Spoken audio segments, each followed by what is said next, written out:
বাংলাদেশের কর্মক্ষেত্রে কত সংখ্যক বিদেশি নাগরিক বৈধ কিংবা অবৈধভাবে কাজ করছেন তার তালিকা ও তথ্য চেয়েছেন হাইকোর্ট।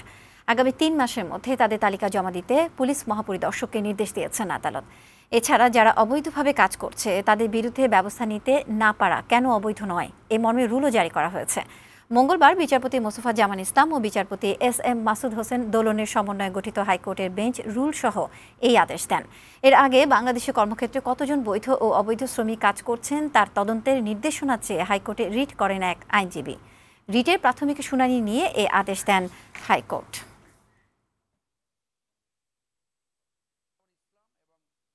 যাদের আমাদের সংবিধান অনুযায়ী যোগ্যতা অনুযায়ী নিযুক্ত হওয়ার অধিকার রয়েছে তারা সেই অধিকার থেকে বঞ্চিত হচ্ছে, আর অন্যদিকে বিদেশিরা এখানে আমাদের জব মার্কেট দখল করে আছে। এইটা একটা স্বাধীন দেশে হতে পারে না। সেইটি মাননীয় আদালত সেইটা অত্যন্ত আগ্রহের সাথে নিয়েছেন এবং তারা এই আদেশ দিয়েছে।